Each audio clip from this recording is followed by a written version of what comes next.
High, আমি মৃন্ময়ী চৌধুরী, বয়স 21, থাকি ইউএসএ, বাড়ি বাংলাদেশে। পড়াশোনা করতে আসছিলাম ইউএসএ, এখন পড়াশোনা শেষ, তাই আমার মা বাবা দেশে ফিরতে বলছে তাদের পারিবারিক ব্যবসায় যোগ দেওয়ার জন্য। কাদার অভিনয় করতে করতে সায়মা চৌধুরী বলল, হ্যালো মৃন্ময়ী। হ্যাঁ আম্মু বলো। তোর আম্মু গাড়ি অ্যাক্সিডেন্ট করেছে, হসপিটালে নিয়ে যাওয়া হচ্ছে, তুই আসতে পারবি? মৃন্ময়ী কোনো কিছু বলল না। এরা প্রায় সময়ই এমন করে, ওকে দেশে ফেরানোর জন্য। তাই ভাবছে সত্যি না মিথ্যা বলছে সেটা। যদিও ও ভাবছিল দেশে ফিরবে, ওরও একটা কাজ আছে। দেখছি বলে ফোনটা কেটে দিল। এর মধ্যে কৃতিকার ফোন আসলো। এটা হচ্ছে মৃন্ময়ীর গুপ্তচর, না মানে বাড়ির সব খবর কৃতিকা ওকে দেয়। কৃতিকা হলো মৃন্ময়ীর বড় চাচ্চু নিহাল চৌধুরীর ছোট মেয়ে। যদিও মৃন্ময়ী থেকে 1 বছর বড়, কিন্তু মৃন্ময়ী ওকে নাম ধরেই ডাকে। আবার মাঝে মাঝে আল্লাহ আবদার করার সময় আপু আপুও করে। কৃতিকা যদিও সবসময় বড় বোনের দায়িত্ব পালন করে। এই মেয়ে, চাচ্চু সত্যিই অ্যাক্সিডেন্ট করছে রে, আয় তুই। আর তোর তো পড়াশোনা শেষ, কি করস তুই ওইখানে? ভাবছি যাব।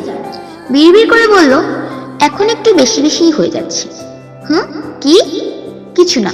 আব্বুর এখন কি অবস্থা, কেমন আছে, ঠিক আছে? হ্যাঁ, এখন কিছুটা ঠিক আছে চাচ্চু, খুব একটা লাগেনি। 1 মাসের মতো বেড রেস্ট থাকলে ঠিক হয়ে যাবে বলছে। আচ্ছা, আমি কয়েকদিনের মধ্যেই আসতেছি, আব্বুর খেয়াল রাখিস বলে ফোন কেটে দিল মৃন্ময়ী। এরা সব কয়টা যে ঢং করছে জানি মৃন্ময়ী। মৃন্ময়ী চৌধুরী বিলায় থাকে না বলে কি খোঁজ খবর রাখে না? ওর বাড়ির আশেপাশে কম করে 2-3টা লোক আছে বাড়িতে কি হচ্ছে দেখার জন্য। বাংলাদেশে এখন রাত 9টা আর এখানে সকাল 8টা। এখন ওর বাবাকে ওদের বাড়িতে পায়ে হেঁটে হেঁটে যেতে দেখা গেছে, সেটা ওর একটা লোক ওকে বলেছে। তারপরও ও বাংলাদেশে যাবে। তার প্রথম কারণ আসলেই ওর কোনো কাজ করা উচিত, আর দ্বিতীয় কারণ ওর বাংলাদেশে একটা কাজ আছে। আজ মৃন্ময়ী দেশে ফিরবে, তাই ওর কাজিন বড় চাচ্চুর ছেলে নিহার চৌধুরী, মেয়ে কৃতিকা চৌধুরী, মেঝে চাচ্চুর 2 ছেলে অর্ক তানভীর এসেছে এয়ারপোর্টে। আর ওর নিজের ভাই ইহানি আসেনি। যদিও নিহার আসতে চায়নি, কিন্তু বড়রা জোর করে পাঠিয়েছে, কারণ অর্ক আর তানভীরের উপর নাকি বিশ্বাস নেই তাদের আল্লাদি মেয়েকে সুস্থভাবে নাকি পৌঁছতে পারবে না, ড্রাইভিং করতে গিয়ে নাকি অ্যাক্সিডেন্ট করবে, আরো কত কি। কিন্তু অর্ক আর তানভীর ভালোই ড্রাইভিং পারে। মৃন্ময়ী প্লেন থেকে নেমে এয়ারপোর্টের সামনে আসলো। মৃন্ময়ীর পরনে সাদা শার্ট, ব্লু বাগি জিন্স, মাথায় ক্যাপ, চোখে সানগ্লাসেস, হাতে ঘড়ি, পায়ে স্নিকার্স। এগিয়ে এসে কৃতিকাকে জড়িয়ে ধরল। তারপর অর্ক, তানভীর আর নিহারকে দেখল। নিহারের চোখে বিরক্তির ছাপ, তানভীর সিম্পল, অর্কের চোখে মুখে উচ্ছ্বাস। কৃতিকা মৃন্ময়ীকে দেখে অবাক হল। 4 বছরে এত পরিবর্তন! অর্ক কৃতিকার থেকে 2 মাসের বড়, কিন্তু কৃতিকার থেকে মৃন্ময়ীর সাথে বন্ডিং ভালো। কৃতিকা মৃন্ময়ী অর্ক বলতে গেলে ক্রাইম পার্টনার বলা চলে। মৃন্ময়ী সকলকে সালাম করলো, সকলে উত্তর দিল। সকলে গাড়িতে উঠবে তখন গিয়ে মৃন্ময়ী ড্রাইভিং সিটে বসলো। এবার নিহার মুখ খুলল, তুই ওইখানে কেন? তুই ড্রাইভিং পারিস? অ্যাক্সিডেন্ট করবি, তারপর সব দোষ আমার হবে। অ্যাক্সিডেন্ট করতে হলে একা করিস, আমাদের ছেড়ে। বড়রা আমাকে পাঠালো যাতে অর্ক আর তানভীর ড্রাইভিং করতে গিয়ে অ্যাক্সিডেন্ট না করে, আর তুই এখানে এসে লাগাইছো। তুমি দেখছি এখন আগের মতোই প্যাক করো।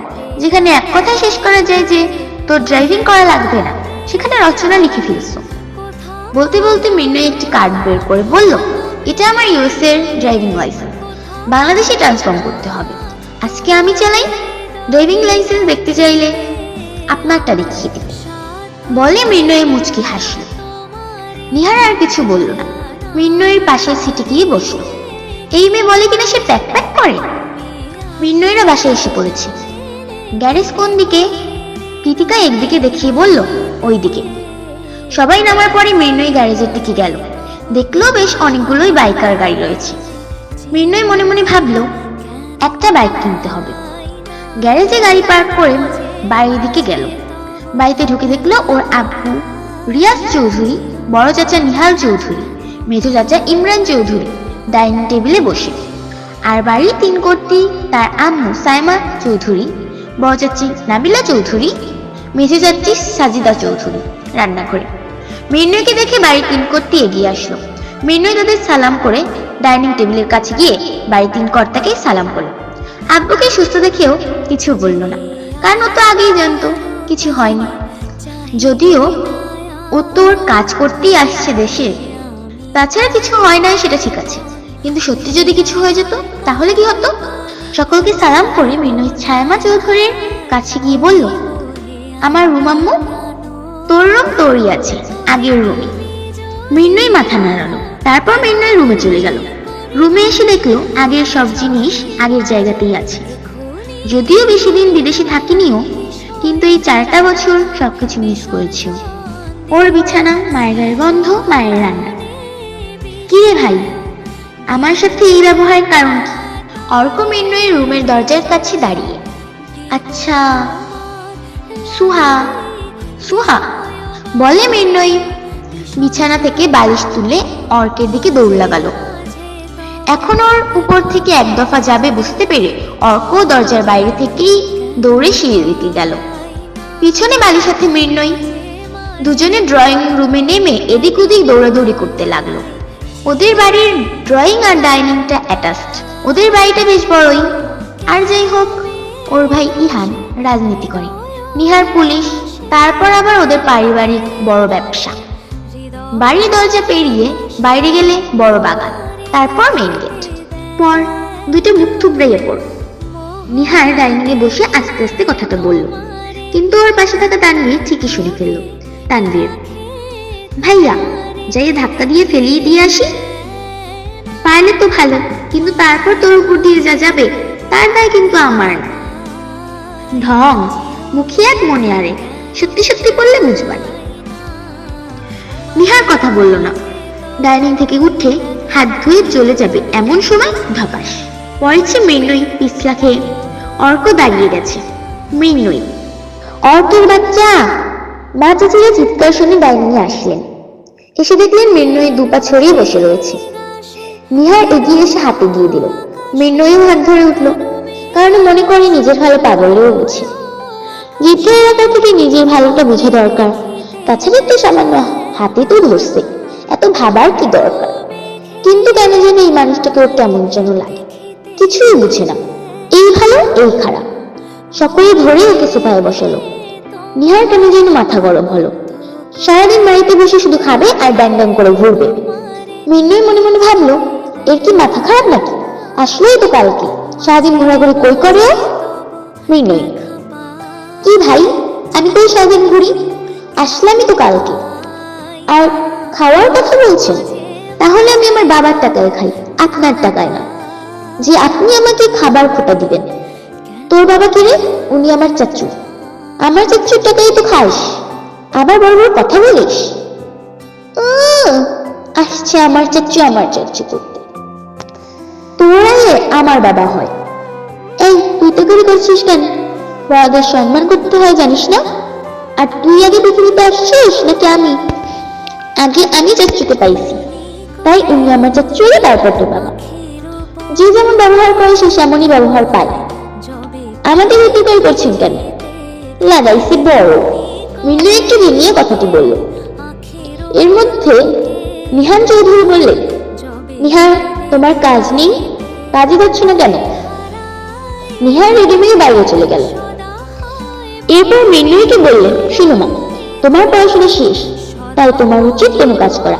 আমি বলছি না যে তোমাকে খাওয়াতে পারবো না, তোমাকে আমি সারা জীবন ঘরে বসিয়ে খাওয়াতে পারবো, কিন্তু নিজে টাকা উপার্জন করলে বুঝতে পারবে নিজের কাজের ফল পেতে কত ভালো লাগে।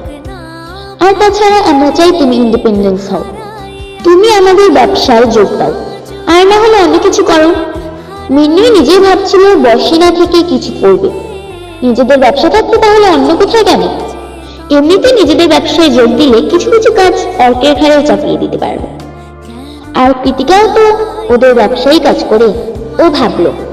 তারপর বলল, ঠিক আছে, আমি তোমাদের ব্যবসায় যোগ দিব, কিন্তু আমি একটা বাইক কিনতে চাই। এবার নিহার বাইরে থেকে বলল, হ্যাঁ, পরে মরার জন্য। সকলে দরজার দিকে তাকালো। রিয়াজ চৌধুরী বললেন, তুমি এখনো যাওনি? নিহার বোকা বোকা হাসলো। তানভীর মুচকি মুচকি হাসছে। নিহান চৌধুরী মৃন্ময়ীকে বললেন, তুমি বাইক দিয়ে কি করবে? পরে হাত পা ভাঙবে, দরকার হলে গাড়ি চালাবে, আমাদের অনেকগুলো গাড়ি তো আছে।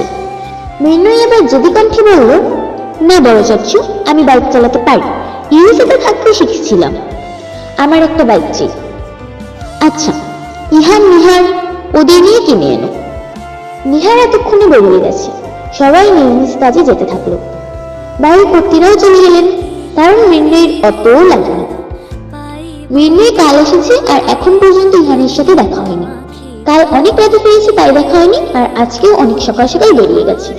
ইহানকে বাসায় আসতে দেখা গেল। মৃন্ময়ীকে দেখলো সোফায় বসা। ও আগেই জানতো যে মৃন্ময়ী আসছে, কিন্তু কাজের ব্যস্ততার জন্য দেখা করতে আসতে পারেনি। মৃন্ময়ী ইহানকে সালাম দিল। ইহান উত্তর দিয়ে বোনকে জড়িয়ে ধরল। ইহান, আমার একটু কাজ আছে, আমি কিছু জিনিস নিয়ে আবার বের হব, তুই থাক, রাতে সকলে মিলে আড্ডা দিব। আচ্ছা ভাইয়া। ইহান সিঁড়ি দিয়ে উপরে গেল। কিছুক্ষণ পর দরজা দিয়ে বেরিয়ে যেতে দেখা গেল।